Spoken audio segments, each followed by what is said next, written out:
Hello పిల్లలు, మీరు మీ పెద్దవాళ్ళని అందరినీ పిలవండి కూర్చుంటే. మళ్ళీ భాగవతం కృష్ణుడి కథలు చెప్పుకుందాం మనం. ఇలా ఈ కృష్ణ భగవా ఈ కంసుడు ఏం చేశాడంటే, ఓరి మావటి అని చెప్పి, అంటే ఏనుగుల్ని కాచేవాడిని మావటి అంటారు. మావటిని పిలిచాడు అక్కడ. ఈ ఏనుగుల్ని కాపలా కాసి వాటిని పెంచుతూ ఉంటాయారు కొంతమంది. వాళ్ళని పిలిచి, ఇల్లారా, ఆ గోపాలకులు మన భువనద్వార సమీపంలోకొస్తారు. వాళ్ళిద్దరూను, రామకృష్ణులిద్దరూను. వచ్చేసరికి నువ్వు అక్కడ ఉన్న ఒక మొదటి స్తంభం ఉంటుంది. ఆ స్తంభం వద్దకు రాగానే వాళ్ళిద్దరూను నీ ప్రతాపాన్ని చూపించు వాళ్ళ మీద. చూపించి నువ్వేం చేస్తావంటే, మన గజరాజు, మన దగ్గరున్నాడు ఒక గజరాజు. కువలయాపేడ అత అని పెట్టుకున్నాం మనం ఆ పేరు అతనికి, ఆ గజరాజుకి. అలాంటి ఆ ఏనుగుని నువ్వు అదలించి, దాన్ని జాగ్రత్తగా వాళ్ళ మీదకి ఢీకొలుపు. వాళ్ళని ఢీకొట్టేటట్టుగా నువ్వు ఆ ఏనుగుని వాళ్ళ మీదకి తరుము. తరిమితే మనం చతుర్దశి నాడు విజయం కోసం వైభవోపేతంగా ధనుర్యాగం చెయ్యాలి. మనం విజయం పొందాలి. ఆ శ్రీకృష్ణుడిని, బలరాముడిని చంపేసి మనం విజయం పొంది, మనం ధనుర్యాగం చేద్దాం సరదాగాను. వైభవోపేతంగా చేద్దాం. రుద్రుడికి ప్రీతిగా జంతుబలులు కూడా ఇద్దాం.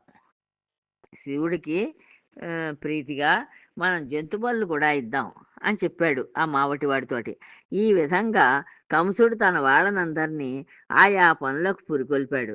పురిగొల్పి యాదవుల్లో ఉత్తముడైన అక్రూరుని పిలిపించాడు. ఈ యాదవులందరికీ ఆ, అందరిలోనూ కూడా చాలా ఉత్తముడైన గొప్ప ఆయన వాడు, గొప్పవాడు ఒక ఆయన ఉన్నాడు. ఆయన పేరు అక్రూరుడు. ఆ అక్రూరుని పిలిపించాడు. అతడి చేయి తన చేతిలోకి పట్టుకుని ఇట్లా అంటున్నాడు. ఆయన చేయిని తన చేతిలోకి తీసుకుని, అంటే ఎంతో ప్రేమగానన్నమాట. ప్రేమగా మాట్లాడుతున్నట్లుగా నటిస్తూ ఆయన చేతిని చేయి పోతులో పెట్టి పట్టుకుని, అక్రూరుడి చేతిని చెప్తున్నాడు ఆయనకి. క్రూర కృత్యాలకు నువ్వేమో అసలు రావు. క్రూర కృత్యాలంటే చెడ్డ పనులు చేయడానికి నువ్వు అసలు వాటి దగ్గరికే రావు. నువ్వు చక్కగా నిర్మలంగా నీ జీవితాన్ని నడుపుకుంటూ ఉంటావు. అంచేత నీకు అక్రూరుడనే పేరొచ్చింది. క్రూరత్వం లేనివాడు అని చెప్పి నీకు పేరొచ్చింది. నీకు తగే నీకు తగిన పేరది. నీతో కలిసిమెలిసి ఎవరైనా స్నేహం చేయవచ్చు. నీతోటి కనుక ఎవరు స్నేహం చేసినా వాళ్ళు కూడా క్రూరులు కాకుండా, వాళ్ళ క్రూర స్వభావం లేకుండా ఉంటారు చక్కగాను. నీవు కోపం లేనివాడివి. నీకెక్కడ అసలు కోపం కూడా లేదు. నందవ్రజంలో గొల్లలైన రామకృష్ణులు నన్ను చంపడానికి ఆసక్తితో ఉద్యుక్తులవుతున్నారట. ఈ నందవ్రజం ఉందే, ఆ నందవ్రజంలో రామకృష్ణులని ఇద్దరు పిల్లలున్నారు. ఆ పిల్లలిద్దరూ నన్ను చంపేయాలని చెప్పి వాళ్ళు ఆలోచిస్తున్నారట. వాళ్ళు నన్ను చంపడానికి సిద్ధపడుతున్నారు. అంచేత నువ్వు ఉపాయంతో వారిని తెచ్చి నాకు అప్పగించు. వాళ్ళిద్దరిని నువ్వు ఎలా ఉపాయం చేస్తావో, ఏ ఉపాయం చేస్తావో నాకు తెలియదు. నువ్వు వెళ్ళి అక్కడికి, ఆ నందవ్రజం వెళ్ళి ఆ రామకృష్ణులిద్దరిని తీసుకొచ్చి నాకు అప్పగించు. వాళ్ళ సంగతి నేను చూసుకుంటానని చెప్తున్నాడు. వేల్పులు నాకు భయపడి, అంటే ఈ దేవతలందరూ నాకు భయపడిపోతూ ఉంటారు. భయపడిపోయి వేడుకగా విష్ణువు యదువంశమందు వసుదేవునకు కృష్ణుడై జన్మించాడని ఒక మాట విన్నాను. ఈ దేవతలందరూ భయపడిపోయారు నాకు. భయపడిపోయి విష్ణువుని కోరుకున్నారు. విష్ణువుని కోరుకుంటే విష్ణువు ఏమో యదువంశంలో వసుదేవుడికి కృష్ణుడిగా జన్మించాట. అలా అని చెప్పుకుంటున్నారు. ఆ మాట నేను విన్నాను. కాబట్టి నీవు నందాదులైన గొల్ల పెద్దలకు చెప్పి ఒప్పించి కప్పం గైకొని, అంటే వాళ్ళు కొంత డబ్బు కట్టాలి అక్కడున్న రాజుకి. దాన్ని కప్పం అంటారు. అలా ఆ డబ్బు కట్టించుకుని ధనుర్యాగం చూడడానికి రమ్మని చెప్పి వారిని పిలుచుకొని రావాలి. ఇదో వంక అన్నమాట. ఏం వంక చెప్పాలి? ధనుర్యాగం చూద్దురు గాని రండని చెప్పి వాళ్ళని పిలవాలి. పిలిచి వాళ్ళని దానికి పిలిచినట్లుగా పిలిచి, ఇప్పుడు ఈ వీళ్ళని ఇద్దరిని చంపాలన్నమాట. ఇలా రకరకాల ఉపాయాలతోటి. నా ఇంటనున్న కువలయాపీడం అనే కుంజరరాజం, అంటే ఈ ఏనుగు తన దంతాలతోటి కొండలను కూడా కూలదోస్తుంది. నా దగ్గరున్న ఈ కువలయాపీడ ఉందే, ఈ ఏనుగు, ఈ ఏనుగు కొండల్ని కూడా ఒక్క తోపు తోసిందంటే దాని దంతాలతోటి అది కూడా కూలిపోతుందటి. ఎంత కొండైనా సరే. కోపంతో ఢీకొన్నప్పుడు నిండు మగటితో దండధరుణ్ణి సైతం ఏ అది ఎంతో మగతనంతోటి ఎవళ్ళైనా కనుక ఢీకొట్టిందంటే కోపంతోటి యముడిని కూడా కింద క్రి క్రిందుపరుస్తుంది. యముడిని కూడా స కింద పారేయగలదు. ఆహ్, ఆయన కూడా ఓడిపోతాడు. యముడు కూడా ఓడిపోతాడు ఈ ఏనుగు చేతిలో. అలాంటి ఏనుగుంది నా దగ్గర. బ్రహ్మాండాలను కూడా కదిలించే శక్తి దానికుంది. ఈ బ్రహ్మాండాలన్నింటినీ కూడా కదిలించేయగలదు ఆ ఏనుగు. అటువంటి గజరాజానికి బలరామకృష్ణులను ఢీకొని చీల్చి చెండాడడానికి క్షణకాలం పట్టదు. అలాంటి ఏనుగు నా దగ్గరుంది. దాన్ని కనుక నువ్వు హ్మ్, వాళ్ళ మీదకి ఆ పిల్లల మీదకి కనుక ఎగసం తోస్తే అది వాళ్ళని చీల్చి చెండాడేస్తుంది. ముక్కలుగా చేసేసి చంపేస్తుంది. ఒకవేళ అది వారిని సంహరించలేకపోతే అక్రూరా విను. ఒకవేళ ఆ ఏనుగు నుంచి వాళ్ళేమైనా తప్పించుకున్నారనుకో, అప్పుడు నేనేం చేస్తానో చెప్తాను విను. ఓ అక్రూరా అని చెప్తున్నాడు. చాణూరుడు, ముష్టికుడు సభలలో గణింపదగిన మల్లవీరులు. ఇక్కడ ఈ సభలో ఉన్న వారిలో మల్లవీరులున్నారిద్దరు. వాళ్ళ పేరు చాణూరుడు, ముష్టికుడును. వాళ్ళిద్దరూ చాలా గొప్ప ముష్టి యుద్ధం చేయగలరు. బల సంపదలో వారు ప్రభం ప్రభంజనుని సైతం మెచ్చరు. మె హ్మ్. వాళ్ళు మెచ్చుకోరు. అంటే ప్రభంజనుడు అనే ఆయ ఆయన యొక్క బలాన్ని కూడా వీళ్ళు తోసిపుచ్చి, వీళ్ళే గొప్ప బలవంతులుగా ఉంటారు. అంత గొప్ప బలం గల వాళ్ళు వీళ్ళిద్దరూను. బాహాబాహి కథనంలో కడు నేర్పు గలవాళ్ళు. వీళ్ళకి ఎదురుబడి యుద్ధం చేసే మామూలుగా శరీరంతోటి ముష్టి యుద్ధం చేసేటప్పుడు వీళ్ళు కడు నేర్పుగా చేస్తారు. చాలా నేర్పుగా వాళ్ళతోటి యుద్ధం చేయగలరు. వారు బలరామకృష్ణుల బాలాధిక్యం ఏమాత్రం సహించరు. వాళ్ళకి ఈ రామకృష్ణుల యొక్క బలం ఏ మూలకి రాదు. వాళ్ళు చాలా బలవంతులు. వీళ్ళు చిన్నపిల్లలు కదా! వీళ్ళకంత బలం వాళ్ళ ముందే ఉండదు. పోరాటంలో ప్రాణాలు తోడి వారిని తెగటారుస్తారు.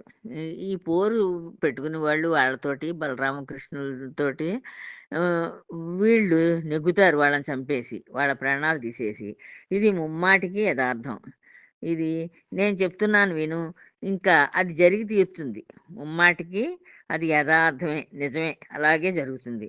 రామకృష్ణులిద్దరూ నేలకూలిన వెంటనే వసుదేవుడు మున్నగు ప్రముఖుల్ని హతమారుస్తాను. ఇంకా ఈ రామకృష్ణులిద్దరూ ఎప్పుడైతే నేల కూలిపోయారో, చచ్చిపోయారో, అప్పుడు నేను వసుదేవుడు మొదలైన ఇంకా ప్రముఖులున్నారు. వాళ్ళందరినీ కూడా నేను చంపేస్తాను. సాహసంతో వృష్ణి, భోజ, దశార్హ వంశజులైన వీరులని పరిమారుస్తాను. ఈ ఆహ్, ఈ వంశాల వాళ్ళున్నారు. వాళ్ళు సాహసంతోటున్నారు.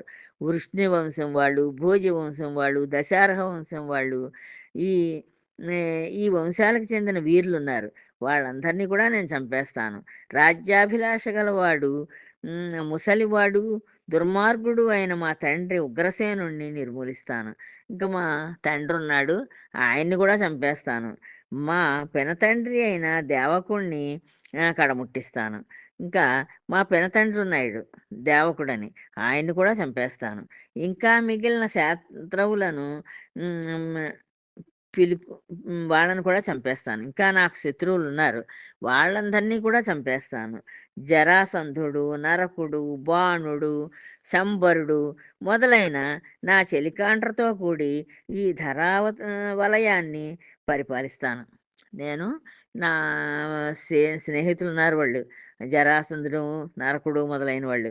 వాళ్ళందరితోటి వాళ్ళు నా స్నేహితులు కనుక వాళ్ళు నేను కలిసి ఈ ఈ ఆహ్, భూభాగ ఈ భూమంతని మేము పరిపాలించుకుంటాం. ధనుర్యాగం అనే మిషతో శీఘ్రంగా నీవు వసుదేవతనయులను ఇక్కడికి పిలుచుకొని రా. నువ్వు వెళ్ళి అక్కడికి రేపల్లెకి వెళ్ళి ధనుర్యాగం చేస్తున్నారు రండని చెప్పి పిలుచుకుని రా. పో. పగవారి గుట్టు భేదించాలి. వాళ్ళు ఏం ఆలోచిస్తున్నారో వాళ్ళందరూ నాకు పగవాళ్ళు. వాళ్ళేం ఆలోచిస్తున్నారో వాళ్ళ గుట్టేమిటో తెలుసుకుని రా నువ్వు.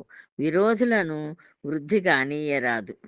విరోధులున్నారే వాళ్ళని బాగా బలవంతులుగా వాళ్ళు వృద్ధవుతుంటే అలా చూస్తూ ఊరుకోకూడదు. కంసుడి మాటలు విని అక్రూరుడు ఇలా అన్నాడు. ఇంకా ఇప్పుడు అక్రూరుడు మాట్లాడుతున్నాడు కంసుడితోటి. రాజా, నీవు ఆజ్ఞాపిస్తే వెళ్ళకుండా ఉండగలనా? నువ్వు ఆజ్ఞాపించావు కదా! ఇంక నేను వెళ్ళకుండా ఎలా ఉంటాను చెప్పు అంటున్నాడు ఈ అక్రూరుడు. యథార్థం ఆలోచిస్తే నరులు తమ శక్తి ఎట్టిదో, దైవశక్తి ఎలాంటిదో కొంచెమైనా గ్రహించలేరు. ఈ మానవులున్నారే, ఈ మానవులు దైవశక్తి ఎంత గొప్ప శక్తో, తమ శక్తి ఎలాంటిదో కొంచెం కూడా వీళ్ళు గ్రహించలేరు. తమ బుద్ధికి తోచిన విధంగా పట్టుదలతో ప్రవర్తిస్తూ ఉంటారు. తమ బుద్ధి ఎలా ప్రవర్తిస్తోందో, ఏం చెప్తోందో అలా ప్రవర్తించేస్తారు తప్పించి, అయ్యో! ఈ దైవశక్తి మనకి ఎదురొడ్డుతుందేమో, మన అనుకున్నట్లుగా అవుతుందో, అవ్వదో అని ఏం ఆలోచించరు వాళ్ళింక. కాదనడానికి వీలు గాదు. విధి నిర్ణయం తప్పించుట ఎవరి తరమూ కాదు. ఈ భగవంతుడు ఎలా రాసి పెట్టాలడో అలా జరుగుతుంది. అంచేత దాన్ని ఎదిరించాలంటే, విధిరాతను ఎదిరించాలంటే ఎవ్వళ్ళ వల్ల కాదు అని చెప్తున్నాడు. నేను వెళ్ళి నీ విరోధి పుత్రులని ఇక్కడికి తీసుకొస్తాను. వాళ్ళిద్దరు ఉన్నారే రామకృష్ణులు, వాళ్ళు నీ విరోధి పుత్రులు కదా! అంచేత వాళ్ళిద్దరిని నేను నీ దగ్గరికి తీసుకొచ్చి నీకు అప్పగిస్తాను. ఈ విధంగా పలికి రథమెక్కి అక్రూరుడు విరేపల్లెకు బయలుదేరి వెళ్ళాడు. ఈ అక్రూరుడు ఏం చేశాడు? రథం ఎక్కేసి వ్రేపల్లెకి బలరామకృష్ణుడు ఉన్న చోటకి వెళ్ళిపోయాడు. కంసుడు తక్కిన వారందరికీ సెలవిచ్చి అంతఃపురంలో అడుగుపెట్టాడు. ఈ తక్కిన వాళ్ళందరినీ కూడా సభ చాలించేశాడు. వెళ్ళిపోండి అన్నాడు. వెళ్ళిపోండి అని చెప్పి ఈయన అంతఃపురంలోకి వెళ్ళిపోయాడు. వెళ్ళిపోతే ఇంద్రుణ్ణి వరుణుణ్ణి మించినవాడు, శౌర్యానికి సముద్రం లాంటివాడు అయిన కేసి అనే రక్కసుడు కంసుని ప్రోత్సాహంతో వా వారువమై వాయువేగంతో నందుని మందలో ప్రవేశించి సంకటం కలిగించాడు. ఈ లోపల ఏమైంది అక్కడ? ఇంద్రుణ్ణి వరుణుణ్ణి కూడా మించినవాడు. వాళ్ళిద్దరినీ కూడా జయించగలిగిన శౌర్యానికి సముద్రం లాంటివాడు. వాడికి అంత అంత సముద్రం అంత శౌర్యం ఉందిట. ఆయన కేసి అనే రక్కసుడు. వాడి పేరు కేసి. ఆ కేసి అనే రాక్షసుడు ఏం చేశాడు? ఆయన ప్రోత్సాహంతో వారువమై వాయువేగంతో ఆయన ఒక గుర్రంలా మారాట. ఈ రాక్షసుడు మారి వాయువేగంతోటి నందుని మందలో ప్రవేశించాడు. నందుడి ఆవులుంటాయి, ఆవుల మందలోకి వెళ్ళిపోయాట. సంకటం కలిగించాడు. వాటన్నింటినీ తన కాళ్ళతోటి, గిట్టలతోటి, తలతోటి ఇలాగ వాటిని బాధిస్తున్నాడు. అతని దిట్టమైన గిట్టల తాకిడికి చెలించిన భూవలయం నాగరాజైన ఆదిశేషుని పడగలకు భారమైంది. వాడి గిట్టల నేలనెట్టి కొడుతుంటే ఎంతో బాధ కలిగి భూ భూదేవి కూడా చెలించిపోయిందిట. నా అప్పుడు ఈ నాగరాజు ఆదిశేషుడు ఈ భూమిని మోస్తూ ఉంటాడు అంటారు. ఆయన కూడా కదిలిపోయాట. ఆయన పడగలు కూడా ఈ భూభారానికి ఆయన పడగలు కూడా కదిలిపోయాయట. అలాగా అక్కడ ఈవిడ ఈ గుర్రం ఆకారంలో ఉన్న రాక్షసుడు అలా అల్లరి చేస్తున్నాడక్కడ. అతని భీతి గొలిపే సకిలింతలకు మిక్కిలి భయపడి ఆకాశంలో దేవతలు ఒకరినొకరు గట్టిగా పట్టుకున్నారు. ఆ గుర్రం సకిలిస్తుందంటారు. గుర్రం అరిచినప్పుడు దాన్ని సకిలింపు అంటారు. ఆ గుర్రం సకిలిస్తే ఆకాశంలో ఉన్న దేవతలందరూ భయపడిపోయారట. భయపడిపోయి ఒకళ్ళనొకళ్ళు గట్టిగా కేకలించుకున్నారట. అతను తన జాలు జూలు ఇటు అటు ఆడించడం వల్ల జనించిన గాలికి మేఘాలు ఎగిరిపోయి విమానాలను విమానాలను క్రమ్ముకున్నాయి. ఆ గుర్రం ఏం చేసిందిట? దాని జూలని ఉంటుంది మెడ దగ్గర, ఆ పైన మెడ పైన ఆ జూలను ఒకసారి విదిలించిందిట. విదిలిస్తే ఆ విదిలించిన గాలికి వచ్చిన గాలి ఎంత గాలొచ్చిందంటే, అక్కడున్న మేఘాలన్నీ కూడా ఎగిరిపోయి విమానాలు వెడుతుంటే, ఆ విమానాలకి అడ్డం పడ్డాయట. తెరువబడిన అతని బిలము వంటి నోటిలోనికి పెద్ద లోని పెద్ద పండ్లు ప్రళయకాలంలోని అగ్నిజ్వాలల విధంగా మెరిసాయి. ఇంకా ఈ గుర్రం నోరు తెరిచి నో నోరు బాగా తెరిచిందిట. తెరిచేసరికి అదొక గుహలా ఉందిట. ఒక కొండ గుహలా కనిపిస్తోందిట. ఏకంగా అంత నోరు తెరిచిందిటది. ఆ రాక్షసుడనమాట. ఆ రాక్షసుడు గుర్రం రూపంలో ఉన్న రాక్షసుడు నోరు తెరిస్తే, వాడి నోరు ఒక ఆహ్, పర్వత గుహలా కనిపిస్తోందట. ఆ నోట్లో పెద్ద పెద్ద పళ్ళున్నాయట. ఆ పళ్ళెలా కనిపిస్తున్నాయి, ప్రళయకాలంలోని ప్రళయం వచ్చినప్పుడు అగ్నిజ్వాలల విధంగా మెరిసాయి. అగ్నిజ్వాలలు ఎలా మెరుస్తాయో అలా మెరుస్తున్నాయట ఆ గుర్రం పళ్ళు. అతని తోక యమపాశంలాగా భాసించింది. ఇంకా ఆయన తోక ఉందిట. ఆ గుర్రం తోక. ఆ తోకేమో యమపాశం అన్నట్లుగా ఉందిట. వాటితోటి వర్ణిస్తున్నారు. దారుణమైన ఆ అశ్వాకారంలో ఉన్న ఆ రాక్షసుని సకిలింత వినేసరికి అక్కడి ఆవులు, దూడలు, ఆడువారు, మగవారు, బిడ్డలు అందరి హృదయాలు దద్దరిల్లాయి. ఇంకా ఆ ఆ దారుణంగా అరుస్తోందట ఆ అశ్వం. అరుస్తూ ఉంటే ఆ అరుపులకి, ఆ రాక్షసుడి సకిలింతలకి, ఆ రాక్షసుడు గుర్రం రూపంలో ఉండి సకిలిస్తున్నాడు. అలా సకిలిస్తూ ఉంటే అది వినేవాళ్ళకి అక్కడ అక్కడి ఆవులకి, దూడలకి, ఆడవాళ్ళకి, మగవాళ్ళకి, బిడ్డలకి అందరి హృదయాలు కూడా దద్దరిల్లిపోయాయట ఏకంగా. అంత శబ్దం వచ్చిందనమాట ఆ సకిలింపులోకి. గోవిందుడు చూస్తూ ఉండగానే ఆ ఘోషమంతా దీనదీనంగా ఘోషించింది. అలా ఈ గోవిందుడు చూస్తున్నాడప్పుడు. ఈ రాక్షసుడి యొక్క చర్యలన్నీను చూస్తూ ఉండగానే ఆ ఘోషమంతా, ఆ అరుపంతా కూడా దీనదీనం దీనదీనంగా చాలా ఏదో బాధాకరంగా ఘోషించడం ప్రారంభించిందిట.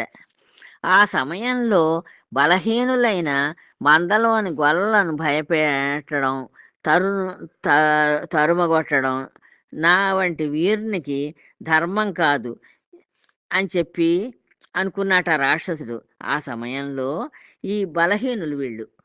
ఈ గొల్లలందరూను. అంచేత వీళ్ళని భయపెట్టడం, వీళ్ళని తరమడం, నేను వీరుడిని, గొప్ప వీరుడిని అంచేత నాకు ధర్మం కాదు.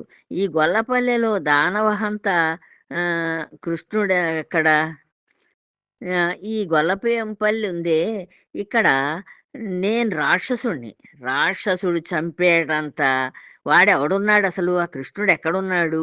అంటూ తన్ను వెదకుతూ ఉన్న అసురుణ్ణి వెన్నుడు చూశాడు. ఈ కృష్ణుడు చూశాడనమాట. ఈయన్ని కృష్ణుడు ఎక్కడున్నాడా అని వెతుక్కుంటున్నాడు ఆ గుర్రం రూపంలో ఉన్న రాక్షసుడు. ఆ రాక్షసుడు చూస్తూ ఉంటే ఆహ్, ఈ ఈ గోపాలుడు ఎక్కడున్నాడా అని వెతుకుతున్నాడు. గోపాలురకు అడ్డంగా వచ్చి గోవిందుడు "ఓరి దైత్యుడా! ఇక పోలేవు." అప్పుడు ఈ కృష్ణుడు ఏం చేశాడు, ఈ గోపాలకులందరికీ అడ్డంగా నిలబడ్డాటొచ్చి, వచ్చి "ఓరి దైత్యుడా! ఓరి రాక్షసుడా! ఇక నువ్వెక్కడికి పోలేవు" అంటూ సింహంలాగా గర్జించాట ఈ కృష్ణ పరమాత్మ. వానిని పోరికి పిలిచాడు. "రారా నాతోటి యుద్ధానికి రా" అని పిలిచాట. ఆ నిశాచరుడు యశోదాత్మజుణ్ణి ఎదిరించాడు. ఈ కృష్ణుణ్ణి ఆ రాక్షసుడు ఎదిరించాడు గుర్రం రూపంలో ఉండి. ఆ స్వరూపంలో ఉన్న ఆ క్రవ్యాధుడు అంటే ఆ రాక్షసుడు కర్కశంగా భయంకరంగా సకిలిస్తున్నట్ట. సకిలిస్తూ ఆకాశమనే మృంగబోయేటట్లు నోరు పెద్దగా తెరిచాడు. ఆకాశాన్నే మింగేస్తాడా వీడన్నంత నోరు తెరిచాట ఆ గుర్రం. తెరిచి పెద్దగా తెరిచాక కమలాక్షుణ్ణి కరవడానికి ఉంకించాడు. ఇప్పుడు ఈ కృష్ణుడు ఉన్నాడు కదా, ఈ కృష్ణుడిని మింగేద్దామని చెప్పి ఈయన మీద కురికాట.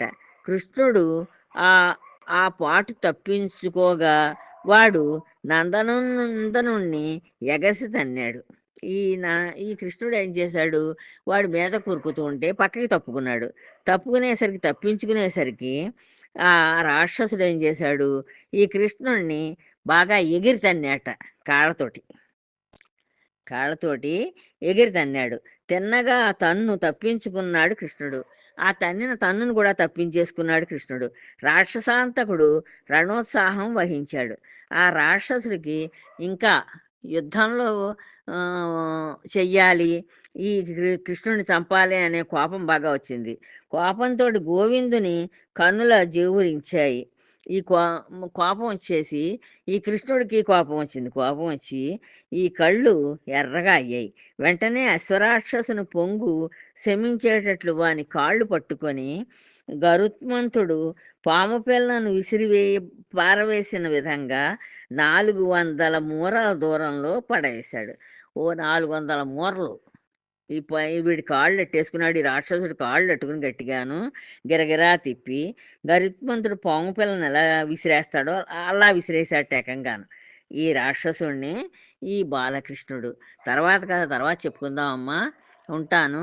జై శ్రీరామ్.